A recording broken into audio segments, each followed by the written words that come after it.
지난주에는 니느웨의 복음을 증거해서 엄청난 역사를 일으켰던 주인공이었던 요나였지만 자신의 생각과 자신의 판단이 하나님보다 우선하자 결국은 방관자로 전락해버렸다는 것에 대해서 살펴보았습니다.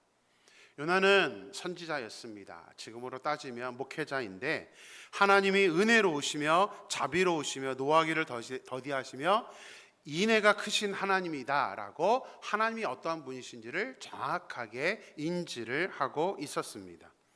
하지만 자신의 생각과 다르게 하나님께서 니느웨를 구원해 주시니까 방관자라 그랬죠. 전혀 상관하지 않는 그런 사람으로 전락해 버리면서 무엇보다 그렇게 끝나지 않죠. 하나님 죽고 싶어요. 내 생명 가져가 주세요. 라고 말하면서 하나님께 이제 어깃장을 놓는 그런 사람이 되어버렸습니다.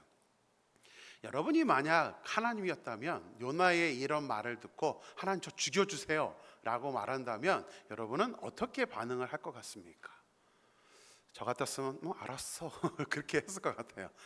죽기를 원해? 그럼 그렇게 해주지 그럴 것 같은데 하나님은 전혀 우리하고는 우리의 성장과는 다른 그런 반응을 보여주십니다. 우리 함께 4절 말씀 보겠습니다. 4절 말씀 같이 읽습니다. 여호와께서 이르시되 내가 성내는 것이 옳으냐 하시니라. 하나님은 요나가 직접 고백했던 것처럼 정말 자비로우시고 노하기를 더디하시며 인애가 크신 하나님이셨습니다. 그래서 아주 짧게 하나님이 이렇다 저렇다 말하지 않고요, 딱 한마디만 합니다. 내가 성내는 것이 옳으냐. 제가 일부러 조금 몸이 건조하게 읽었습니다. 근데 실제 그랬을 것 같아요. 하나님 그냥 막 성내지도 않으시고 막 너 왜 그래 이런 것도 아닙니다. 너 지금 화내는 게 네가 옳다고 생각하니? 이렇게 한마디만 하고 마셨습니다. 그러자 이제 문제는 요나죠. 어떻게 요나가 하나님의 이 말씀에, 이것도 질문이거든요. 이 질문에 요나가 어떻게 반응을 하는가? 우리 5절 말씀 보겠습니다. 같이 읽습니다. 요나가 성읍에서 나가서 그 성읍 동쪽에 앉아 거기서 자기를 위하여 초막을 짓고 그 성읍에 무슨 일이 일어나는가를 보려고 그 그늘 아래에 앉았더라. 요나는 하나님의 질문에 아무런 대답도 하지 않고 바로 니느웨 성읍을 벗어나 버렸습니다. 반항기의 아이들에게 나타나는 모습이죠. 엄마가 뭐라고 그러면 질문하면 반항기 아이들 어떻게 해요? 어떻게 합니까? 문 쾅 닫고 나가버리죠. 아니면 자기 방으로 문 쾅 닫고 들어가 버리든가. 요나가 누구랑 똑같아요? 청소년기에 반항하는 그 중2병에 걸린 우리 아이들의 모습과 너무나 똑같습니다. 근데 그냥 또 그렇다고 해서 고향으로 돌아간 것도 아닙니다. 자기 일 다 했으면 그냥 배 타고 다시 자기 고향으로 돌아가면 되는데 어디로 갔대요? 어디요? 성동쪽, 성읍 동쪽이라는 얘기는 고향으로 간 게 아니에요. 바로 성읍에 나와 있는 바로 이게 당시 사파들을 보면 약간의 언덕이 있는 성읍이 바라다 보이는 그쪽 위로 갔다라고 말을 하고 있습니다. 자, 이유가 뭐예요? 왜 고향으로 안 가고 성읍 동쪽에 가서 초막을 짓고 있는 것입니까? 설명이 되어 있죠. 그 성읍에 무슨 일이 일어나는가를 보려고. 참 이게 요나만의 모습은 아닙니다. 우리들도 똑같습니다. 그죠? 어떠한 일이 있어서 우리는 빠져 있지만 그래도 우리가 놓지는 못하죠. 저기 도대체 뭔 일이 있는 거야. 관심은 이제 막 갖고 있습니다. 이 요나의 모습이 사실은 우리들의 모습과 너무나도 똑같다라는 게, 우리가 아닌 것처럼 우리가 생각할지는 몰라도 그게 아니에요. 우리들도 나는 관여 안 하지만 그래도 딱 끊고 있지는 못합니다. 관심은 있습니다. 내가 또 거기에 복음을 전해서 구원의 좀 역사가 일어나니까 내가 빠져나왔을 때 저기가 어떻게 될까, 지금 그 모습을 지금 관심을 갖고 있는 것이죠. 한동대에 김두식 교수님이라는 분이 계십니다. 이분이 쓴 책이 워낙 유명해서 아마 읽어보신 분들도 계실 거라고 생각하는데요. 불편해도 괜찮아라는 책을 쓰셨는데 그 책 내용 중에 그냥 저를 빵 터뜨렸던 내용이 있어서 잠깐 여러분들에게 소개를 해드리겠습니다. 질량 총량의 법칙이라는 게 있습니다. 모든 사물은 일정한 그 정해진 양이 있다, 뭐 이런 이제 과학적인 용어인데, 이 교수님이 청소년기의 아이들을 빗대어서 이거를 단어 하나만 딱 바꿔서 소개를 했는데, 모르겠습니다. 설교 때 제가 이런 말을 표현을 해도 되려나 모르겠지만, 이분이 뭐라 그랬냐면 질량 총량의 법칙이 아니라 지랄 총량의 법칙이라고. 무슨 말이냐면 청소년들이 반항할 때에는 그 반항의 양이 있다. 그래서 이 교수님의 주된 마음은 뭐냐면 내버려 둬라야. 너무 그거 가지고 막 어떻게 해보려고 할 게 아니라 어느 정도 이제 그 반항을 하는 양이 채워지면 이제 성인이 된다, 뭐 이런 의미에서 이 교수님이 이 말씀을 이렇게 표현을 한 것 같습니다. 근데 저는 그 책을 보면서 신앙도 똑같다라는 생각이 들었습니다. 우리들의 신앙도 저는 똑같다 생각됩니다. 하나님께 불순종하거나 하나님께 반항하는 그 양도 총량이 있는 것 같습니다. 그래서 불순종하는 양들을 다 채우고 넘어가야 영적으로 어린아이에서 또 질풍노도의 시기에서 성인으로 하나님이 원하시는, 우리 장로님이 기도했던 것처럼 그리스도의 장성한 분량이 충만한 데까지 자랄 수 있다라고 저는 적용을 해봤습니다. 그래서 가능하다면 이 우리 불순종, 하나님의 말씀과 상관없이 살아가는 그 모습들을 저는 간절히 소망하는 게 빨리 끝내셨으면 좋겠어요. 빨리 안 끝내면 나이는 이제 40대, 50대 넘어가고 교회 생활한 지 10년, 20년 돼가는데 여전히 우리는 불순종하기 원하고 하나님의 말씀과 상관없이 살아간다면 우리는 영적으로 성숙한 사람이 되는 게 아니라 여전히 질풍노도의 시기에서 살아갈 수밖에 없기 때문에 빨리 그 소진을 하셔야 된다. 저는 그렇게 말씀을 오늘 묵상하면서 생각을 하게 되었습니다. 하나님의 마음을 모르고 여전히 요나처럼 내가 기준이 되어서 살아가는 것, 그것이 바로 영적인 질풍노도의 시기입니다.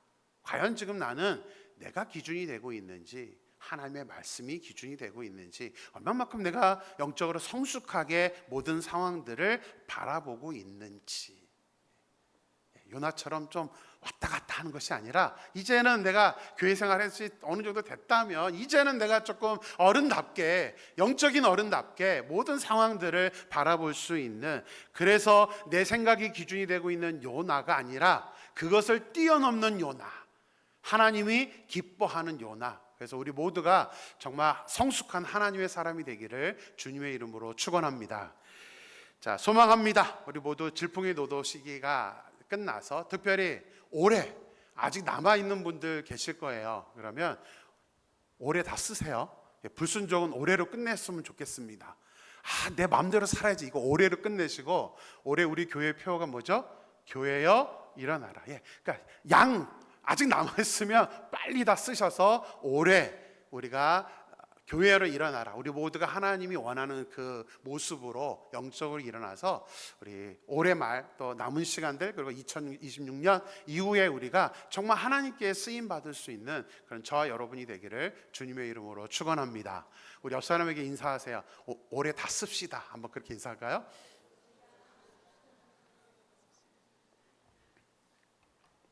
자, 오늘은 이제 요나 시리즈 마지막 시간입니다. 여름 방학 기간 동안에 2달여 기간이 있어서 이제 우리 원래 주제를 벗어나서 이제 요나서 가지고 말씀을 같이 나누었습니다.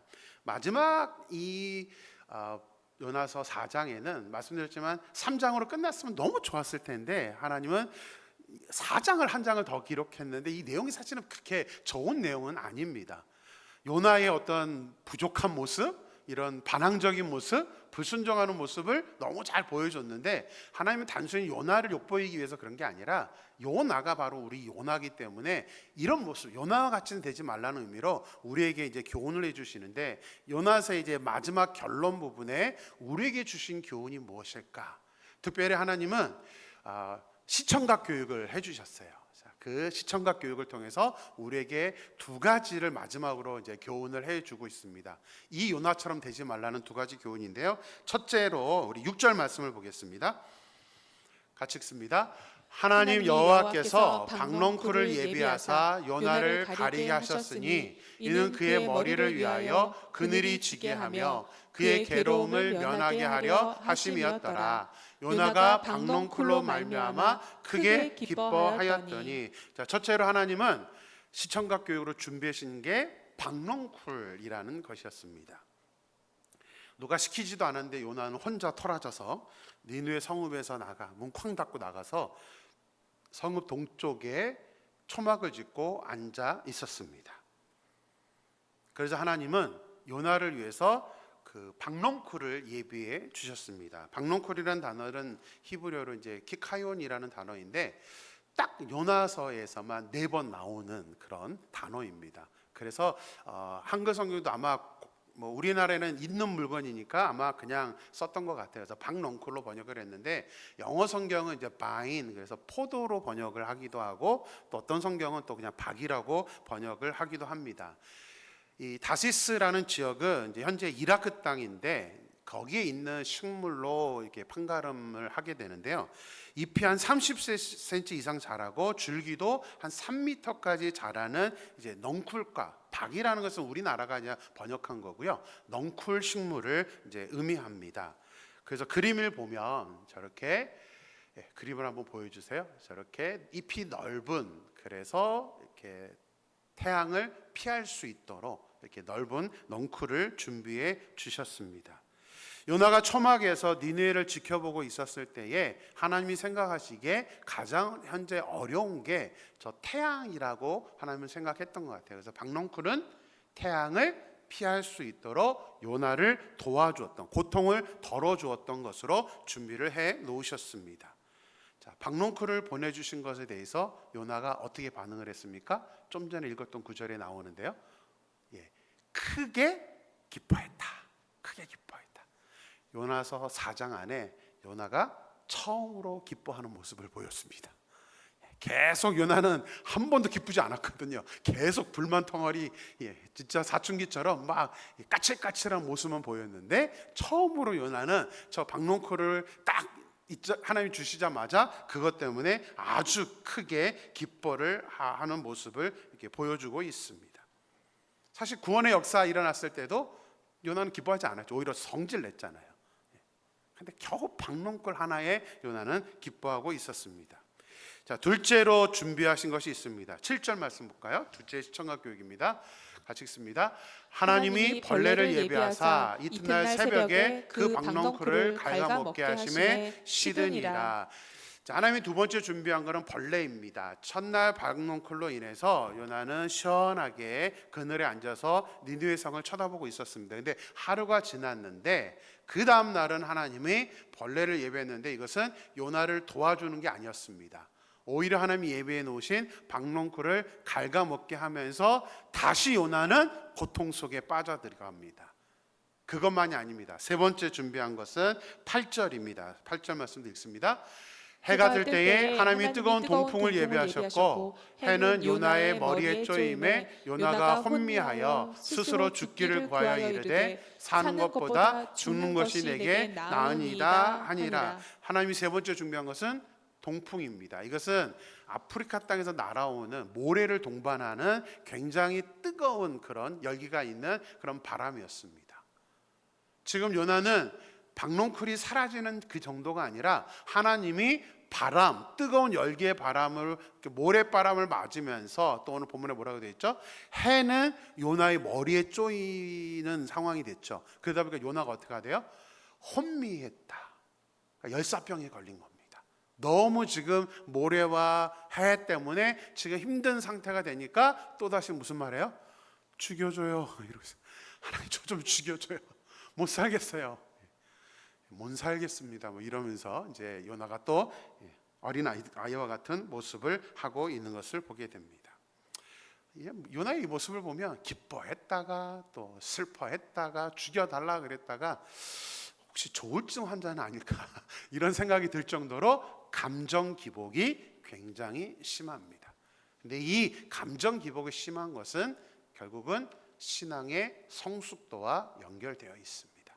요나가 아무리 선지자지만 말씀을 전하는 사람이지만 감정 기복이 심하면 결국은 그것은 본인이 하나님과의 올바른 관계 속에서 있는 것이 아니라는 것입니다. 왜냐하면 성령의 열매는 인격으로 나타나기 때문에 인격의 이 열매 중에 하나가 뭐냐면 인내죠.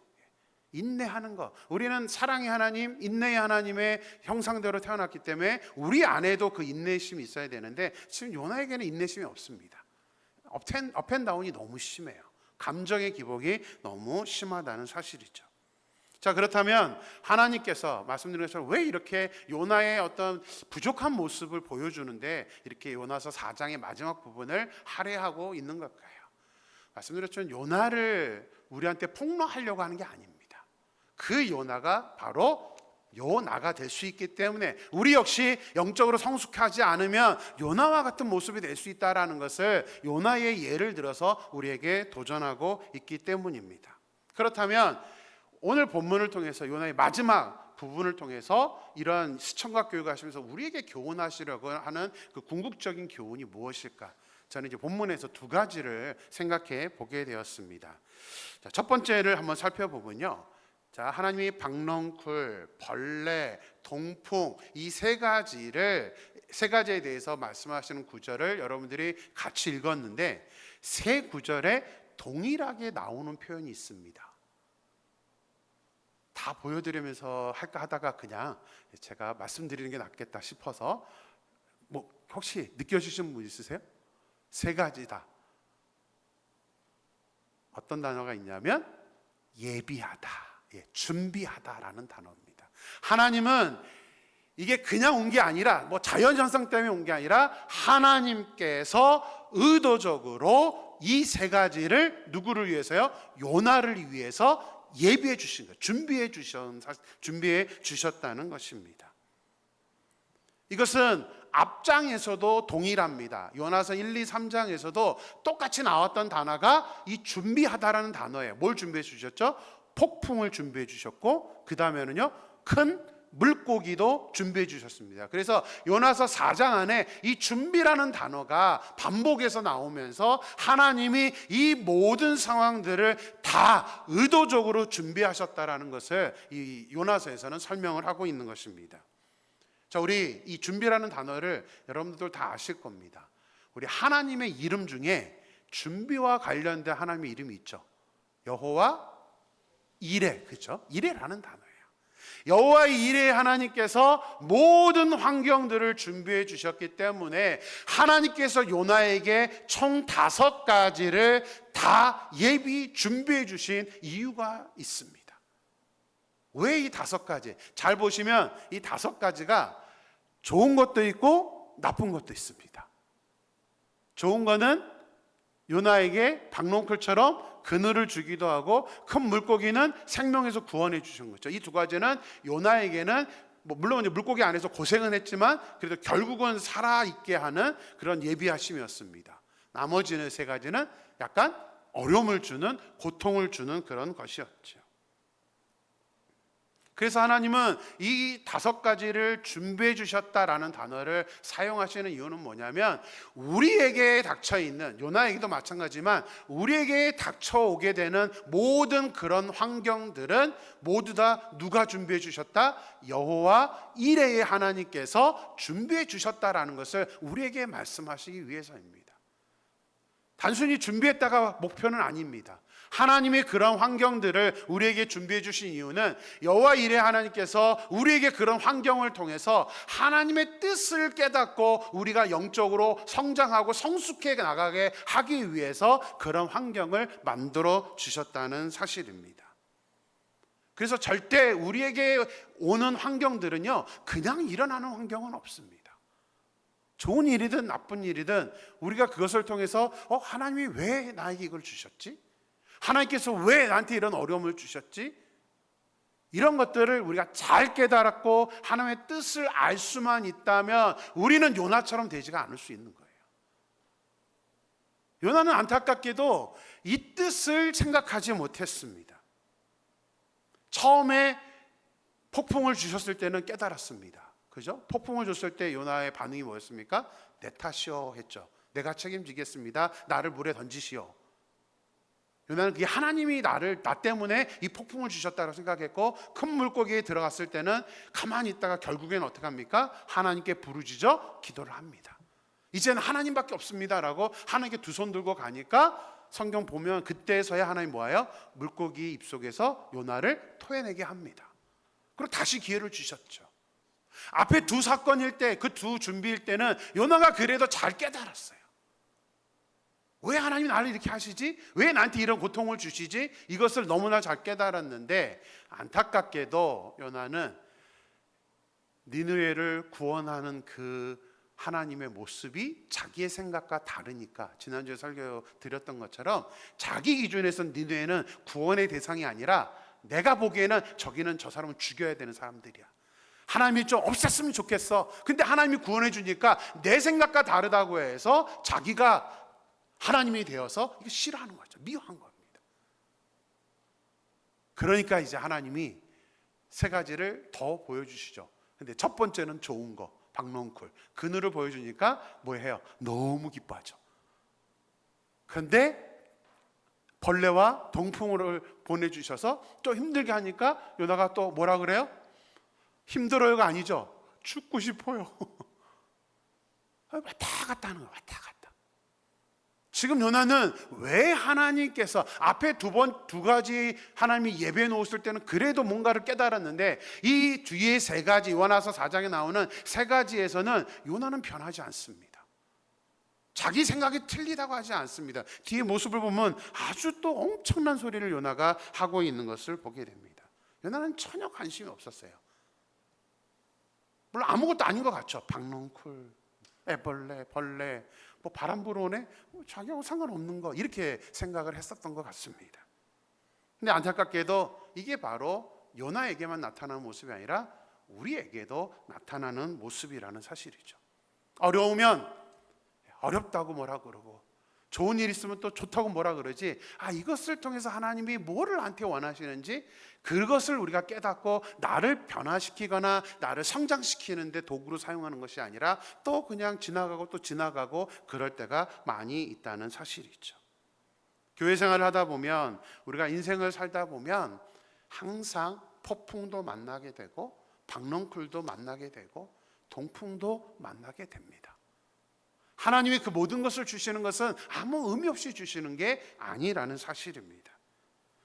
그래서 우리가 하나님의 뜻을 잘 이해하고 자꾸 그 모든 상황들을 통해서 나를 발전시켜 나가는 것이 영적으로 성숙한 사람의 모습이라는 사실이죠. 근데 우리가 여전히 내 중심적으로, 내 기준으로만 그것만 내가 절대적으로 붙잡고 살게 된다면 우리 역시 이 영적인 질풍노도의 시기를 벗어나기가 어렵다는 것이 오늘 이 본문을 통해서 우리에게 말씀해 주시는 것입니다. 지나간 시간은 어쩔 수 없습니다. 우리가 과거에 어떻게 살았는지는 항상 그냥 거울 삼으면 됩니다. 중요한 거는 지금부터입니다. 지금부터. 앞으로 우리가 살아갈 때 이 말씀을 통해서 오늘부터라도 내가 앞으로 나에게 다가오는 여러 상황들을 보면서 나는 과연 이것을 얼마나 나에게 적용시키면서 살 것인가. 우리 주일날 예배 드리는 거 다 마찬가지입니다. 그냥 여러분들 제가 한 주 준비해서 하는 거 듣고 다음 주면 또 뭐 설교했더라 까먹고 이렇게 간다면 다 기억하라는 의미는 아닙니다. 다 기억도 못합니다. 하지만 적어도 핵심은 우리가 생각해야죠.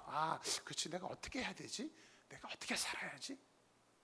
자꾸 말씀이 내 것이 될 수 있도록 나에게 적용하는 일이 있어야만 이 요나와 같은 그런 미성숙한 모습이 되지 않는다는 사실이죠. 그래서 오늘부터 우리가 이제 중요합니다. 이 요나서의 말씀을 여러분들 생각하면서 과연 나는 앞으로 어떻게 살아갈 것인가? 요나서의 이 교훈을 나에게 어떻게 적용할 것인가? 그래서 저는 소망합니다. 너무나 많이 여러분들의 인생, 아까 우리 찬양대가 찬양하는데 앞에 있으면서 또 저도 막 하게 떠오릅니다.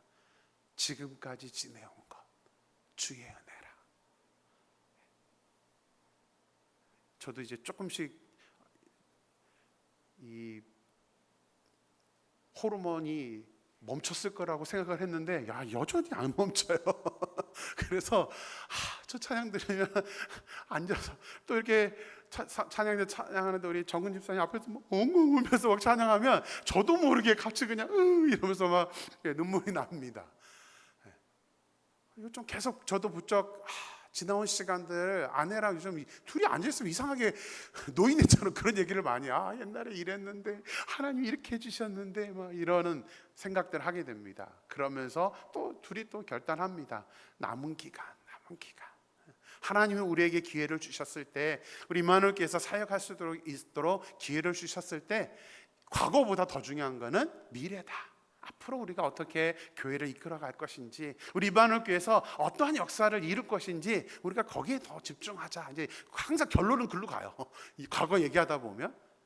그래서 지금 과거가 중요한 게 아니라 이제 앞으로 우리가 어떻게 할 것인지. 그래서 요나처럼 우리에게 여러 상황들이 오게 되면 여러분들이 그냥 지나치지 마시고 이것을 잘 이용해서 저와 여러분이 하나님이 기뻐하시는 성숙한 하나님의 자녀가 되기를 주님의 이름으로 축원합니다. 자, 이제 두 번째 교훈입니다. 9절에 기록되어 있는데요. 우리 같이 한번 보겠습니다. 9절 말씀입니다.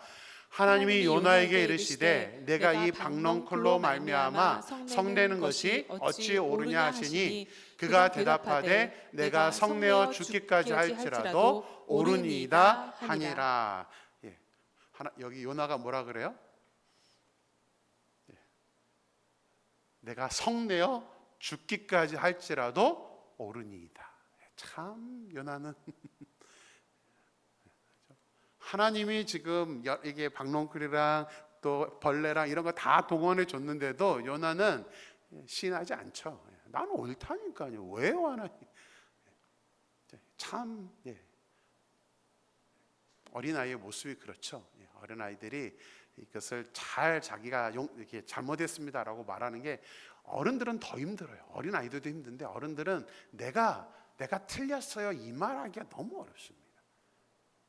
그러니까 지금 요나도 자기가 선지자잖아요. 남들 가르치는 사람이잖아요. 하나님께서 이런 것들을 동원해 주셔서 깨닫게 하셨으면 하나님 제 무슨 뜻인지 알기를 원합니다 이렇게 대답했으면 좋을 텐데 요나는 아니요 저는 옳다니까요.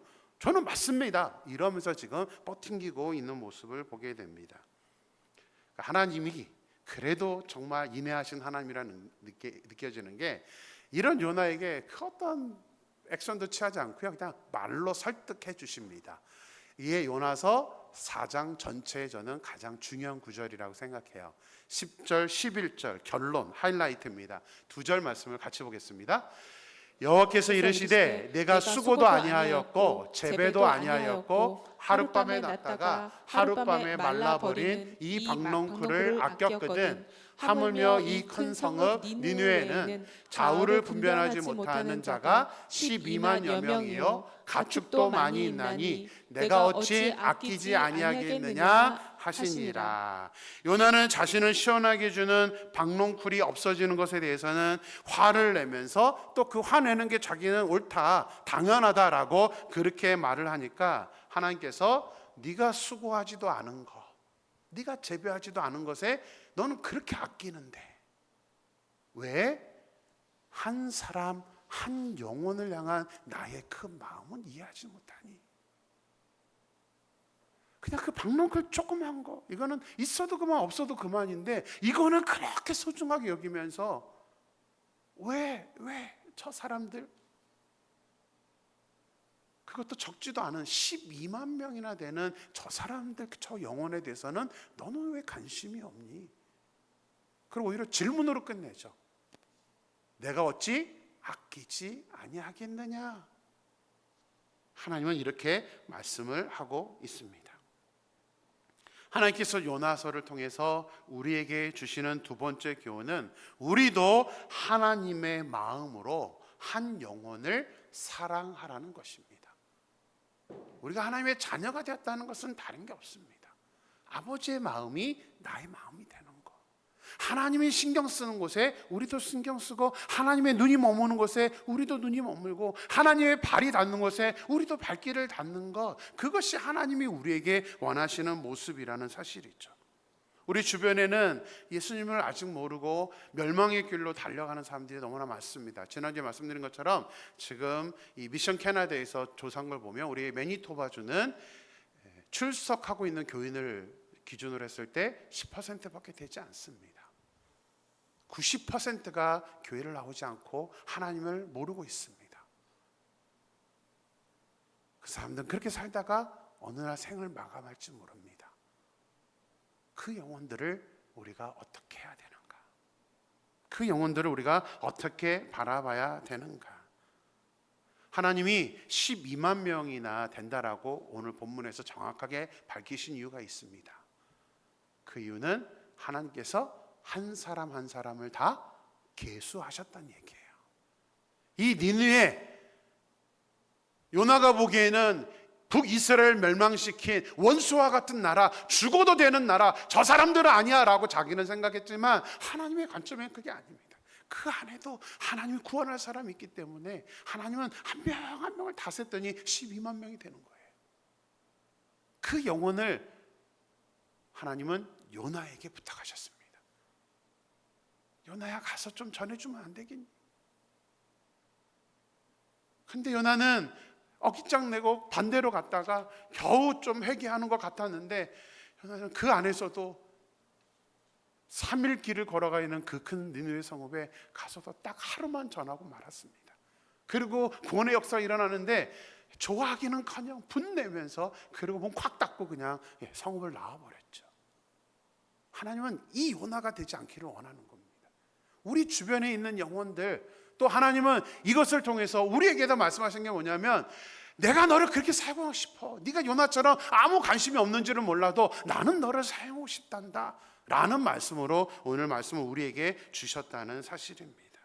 우리가 시원한 박농쿨 그늘 아래서 우리를 향한 하나님의 사명과 영혼들을 구원하라는 일을 망각하고, 우리가 그 영혼들을 소중하게 생각하시는 하나님의 마음은 생각하지 않고 또 여전히 박농쿨만 바라보면서 그것만 아끼고 있다면 하나님은 벌레를 동원하실 겁니다. 우리가 만약 나를 변화시키고 성장시켜야 된다는 하나님의 그 마음과 그 목표를 우리가 생각하지 않고, 우리가 신앙적으로 발전되지 않으면서 그저 교회만 나왔다 가는 거, 그것마저라도 다행이지만 우리가 자꾸 신앙과 멀어져 있는 거, 아무런 우리 영적으로 변화시킬 관심이 없이 여전히 우리는 박농쿨, 내가 나를 시원하게 해주는 거, 나를 기쁘게 해주는 거, 우리 집, 내 재산, 이것만 우리가 관심 갖고 산다면 하나님은 또 통풍을 우리에게 보내주실지 모른다는 사실입니다. 제가 단순히 협박하려고 그렇게 말씀드리는 게 아닙니다. 하나님의 간절한 마음이 요나서에 있습니다. 무슨 관심을 갖고 살고 있습니까? 얼마만큼 영적으로 또 하나님의 사명을 이루고 살아가고 있습니까? 요나서는 이것을 우리에게 말하고 싶었다는 사실입니다. 하나님은 우리를 그냥 위니펙에 보내신 것이 아닙니다. 하나님은 그냥 우리를 캐나다에 보냈다고 절대 생각하지 마세요. 이민공사가 제가 여러분들 신방하면 꼭 물어봅니다. 어떤 경로로 위니펙에 오셨습니까? 그럼 대부분이 이제 이민공사요 이런 얘기인데, 저는 원하는 대답이 그 다음에는 하나님이 저를 보내주셨습니다라는 게 제가 원하는 답입니다.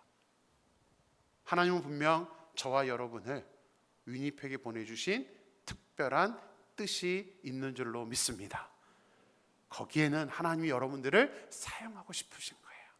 이 위니펙에 있는 영혼들을 여러분들, 저와 여러분을 사용해서 또 우리 임마누엘 교회를 통해서 하나님이 역사하기를 원하신다는 사실입니다. 그래서 요나서는 재밌게도 결론을 내려주지 않고 이상하게 끝을 냅니다. 내가 어찌 아끼지 아니하겠느냐라고 하면서 끝을 내고 맙니다. 여러분들 쉬는 시간에 이제 집에 돌아오시면 드라마 많이 보시죠. 드라마의 결론은 대부분이 뭐죠? 권선징악, 그죠? 착한 사람은 잘 되고 이제 약한 사람은 못 되는. 저는 그런 드라마도 보긴 보지만 그런 드라마 보면 마지막 회는 되게 재미가 없습니다. 왜요? 결론이 너무 뻔해. 참 진짜 재미없게 봅니다. 앞에도 전개가 잘 되다가 재밌다가 마지막 결론 딱 가면 마지막 회는 그냥 보지 말자 이러고 넘어갈 때가 많습니다. 저는 어떤 결론을 좋아하냐면 오픈 결론. 오픈 결론이 뭐냐면 답을 내려주지 않는 거. 우리가 생각하라는 결론. 하나님이 지금 요나서 4장의 마지막을 그냥 내가 어찌 아끼지 아니하겠느냐, 이 뒤에는 요나의 대답이 없어요. 요나가 여기 어떻게 반응했는지 이후의 모습은 성경에 기록하고 있지 않습니다. 하나님은 왜 이렇게 기록하지 않으셨냐면 그 결론을 내고 싶은 게 아니에요. 이 요나서의 결론은 뭐냐면 우리에게 주시는 겁니다. 여러분들이 제가 써봐 해요. 써봐. 이것은 사도행전에서도 나타납니다. 이 요나서와 사도행전에 이제 비슷한 부분이 있는데, 우리 사도행전 마지막 절을 한번 보겠습니다. 28장 31절인데요. 같이 읽습니다. 하나님의 나라를 전파하며 주 예수 그리스도에 관한 모든 것을 담대하게 거침없이 가르쳤더라. 예, 사도행전은 사도들의 복음의 역사인데, 결론은 어떻게 되냐면 그 남아있던 제자들이 하나님의 나라를 전파하고 다니고 있고 주 예수 그리스도에 관한 모든 것을 담대하게 거침없이 가르치더라. ing입니다. 진행형입니다. 결론이 아닙니다. 미래형도 아닙니다. 지금 진행하고 있어. 이 얘기는 뭐예요? 사도행전 28장으로 끝나는 게 아니라 29장, 30장, 31장은 누구에게 맡긴 겁니까? 우리에게 맡기는 거예요. 저와 여러분에게 29장 네가 써봐. 그래서 저는 그 생각합니다. 우리가 이 세상에서의 삶을 마치고 주님 앞에 가면 우리 행위록이 있다고 이제 제주전에서 공부를 했습니다. 그 행위록이 저는 사도행전 29장 있는가, 요나서 5장이 있는가를 보는 게 아닐까라고 생각이 들어요.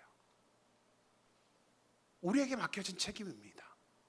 우리에게 맡겨진 책임. 지금 이 시간 하나님께서는 우리에게도 질문을 하십니다. 나의 마음은 저 사람들이 이방인이든 악한 사람이든 나는 상관없이 한 영혼을 아끼는데 너희는 어떠느냐? 내가 너를 사용하기를 원하는데 너 뭐하고 살려고 하느냐? 저는 이런 질문이 요나서의 마지막 질문이 아닐까 생각합니다. 특별히 이런 질문 하시죠. 박넝쿨 안에서 앉아 있느냐? 박넝쿨만 좋아하고 그것만 기뻐하고 있느냐? 말씀드렸죠. 그것은 도구에 불과합니다. 있으면 좋고 없으면 또 그만인 것입니다. 우리가 이 세상의 삶을 마치고 주님께 갔을 때 여러분들은 아무리 많이 벌어도 가지고 갈 수 없습니다. 그게 필요하지만 그게 1순위는 아니라는 것이죠. 내가 어떻게 영적으로 성장할 것인가?